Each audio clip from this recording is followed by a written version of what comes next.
کے رشتہ دار مردوں کو مسجد میں، عورتوں کو میت کے گھر میں بلا کے ختم کراتے ہیں، یہ بدعت ہے، ناجائز۔ جس نے ختم کرنا ہے خود پڑھے، ان کا ثواب بھیجے۔ یہ کہہ کہ لوگوں کو اکٹھا کرو اور کھانا کھلا کے کہو کہ پڑھو۔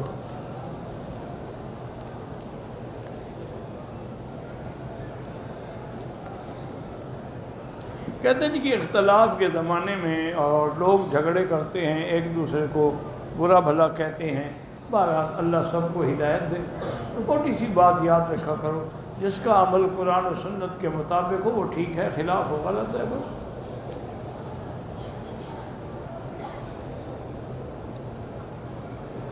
ایک بندے سے مجھے 10,000 لینے تھے، وعدے کے مطابق اس نے مجھے نہیں دیے۔ اس حد 10,000 کو لینے کے چکر میں مجھے 2,000 کا خرچہ ہوا۔ اب میں اسے 10,000 لوں گا، خرچہ 10,000 لیں گے، خرچہ ہوا وہ نہیں لے سکتے، وہ تو پھر سود ہو جائے گا۔ جو اصل قرضے پہ پیسہ اوپر لیا جائے اسی کا نام تو سود ہے، اور سود کس کو کہتے ہیں؟ تم نے اگر خرچ کیا ہے تمہاری اپنی قسمت، تو بہرحال تم وہ نہیں لے سکتے، وہی لوگے جو تم نے دیا تھا اپنا اصل وصول۔ حضرت اللہ والے تو اتنا احتیاط کرتے تھے کہ امام ابو حنیفہ رحمۃ اللہ علیہ نے ایک بندے سے قرضہ لینا تھا، اتفاق سے اس راستے سے گزرے، ان کا مکان دیکھنا حضرت کو یاد آ گیا کہ میں نے اس سے قرضہ لینا ہے۔ سواری روک دی بھی، میں ادھر سے گزر رہا ہوں تو اس کو قرضہ یاد دلا دوں۔ دروازے پہ آئے، کنڈی کھٹکھٹائی اور پھر دھوپ میں کھڑے ہو گئے، اس کے دروازے کے شیڈ کے سائے کے نیچے نہیں کھڑے ہوئے۔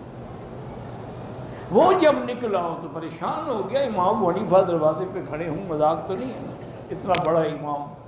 اور دوڑا، انہوں نے کہا حضرت دھوپ میں کھڑے ہیں، سائے میں کھڑے ہو جاتے ہیں۔ فرمایا بھائی میں نے بھی سوچا تھا، پھر سوچا کہ جس سے قرضہ لینا ہے اس کے گھر کے سائے کا فائدہ اٹھانا قیامت میں کہیں سود میں شامل نہ ہو، کہ میں نے نفع اٹھایا۔ وہ تو اتنا ڈرتے تھے۔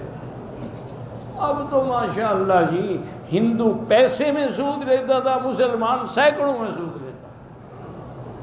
انا للہ و انا الیہ راجعون ولا نقول الا لا حول ولا قوت الا باللہ۔ اور جب تک یہ لعنت رہے گی مسلمان ملک کبھی ترقی نہیں کر سکتے۔ ایک بات ہے، کیونکہ جب اللہ سے جنگ ہو رہی ہے تو اللہ سے جنگ کر کے کون جیت سکتا ہے؟ فَأَذَنُوا بِحَرْبٍ مِّنَ اللَّهِ وَرَسُولِهِ۔ اللہ نے فرمایا ان کو بتا دو کہ میرے ساتھ اور میرے نبی کے ساتھ جنگ کریں جو سود کھاتے ہیں۔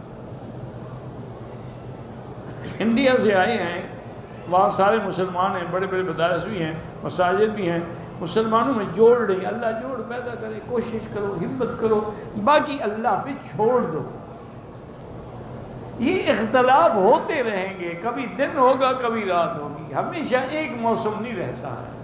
یہ ناممکن ہے کہ سارے، اور خاص طور پہ علامہ جوزی رحمۃ اللہ علیہ گزرے ہیں تو بہت بڑے خطیب تھے، تو انہوں نے لکھا ہے کہ التباغض والتحاسد فی العلماء، بغض ڈھونڈنا ہو تو مولویوں میں ڈھونڈو، ان کو آپس میں بڑا بغض ہوتا ہے۔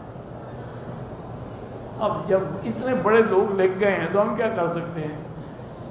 اچھا انہوں نے آگے جا کے ایک جگہ یہ بھی لکھا ہے کہ لا یقبل شہادت القاری علی القاری، قاری کی گواہی قاری کے خلاف نہ لینا، انہ اشد بغضا من الطیوس، یہ تو میڈے سے بھی زیادہ ایک دوسرے کے ساتھ بغض رکھتے ہیں۔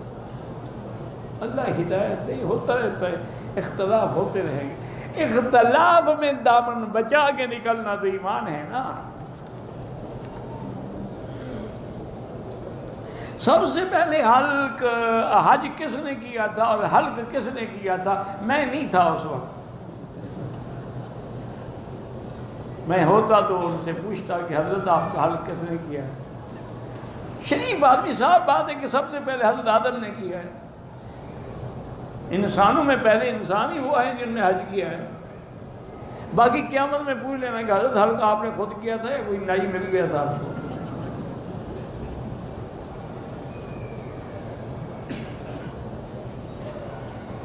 زلف نبی میں نے جو ہے قرار دیکھا، ماں کی وہ گود میں بھی اللہ نہ پیار دیکھا۔ زلف نبی میں ٹھیک ہے، اللہ کے نبی کی زلفوں میں واقعی قرار ہے، اس میں کوئی شک نہیں، لیکن تم نے دیکھی ہیں پھر جھوٹ کیوں بول رہے ہو؟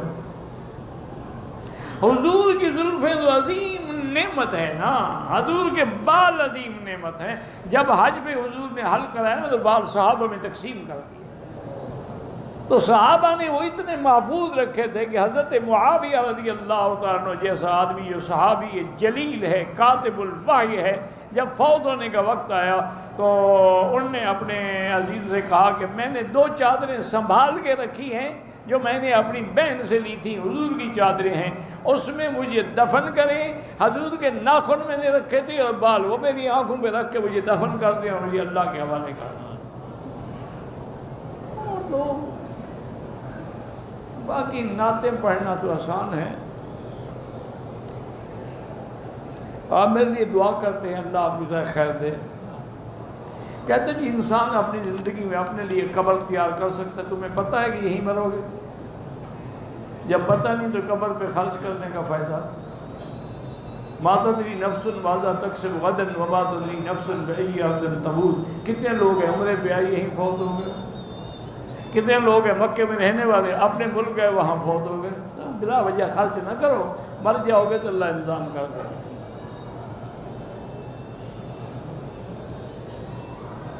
کہتے ہیں جی آج کل پاکستان میں ٹی وی پر نجومی لوگوں کے بڑے بڑے اشتہار چلتے ہیں، آپ کے ملک میں کیا نہیں چلتا ہے؟ سب چلتا ہے۔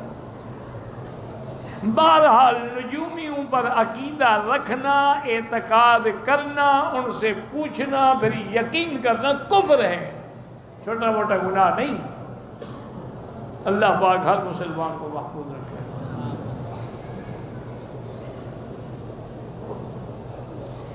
کہتے ہیں کہ مفتی صاحب نے کہا ہے کہ موسیقی منع ہے لیکن کوئی سخت حکم بھی نہیں ہے۔ جب منع ہے تو وہ سخت یا نرم کا کیا منع؟ جب حضرت تسلیم فرما رہے ہو کہ سخت منع ہے لیکن سخت نہیں ہے، تو کم سے کم یہ بھی ہمیں بتا دیں کہ حضور کے زمانے میں خلفائے راشدین میں اہل بیت میں موسیقی کا ماہر کون تھا؟ کسی کا نام بھی بتا دیتے نا مفتی صاحب تو ہماری راہبری ہو جاتی۔ ایک آدمی نے کراچی سے نیت کی اور چادریں جدے سے باندھی، اگر مجبوری تھی اور چادریں نہیں تھی تو کوئی حرج نہیں۔ ایک آدمی مدینے سے مکے آ رہی، اسے حیض ہے، 3 دن بعد پاکستان واپسی ہے، وہ نیت کر کے آئے گی نہیں، اگر اس کو خطرہ ہے کہ میں نے چلا جانا ہے پھر نیت ہی نہ کرے۔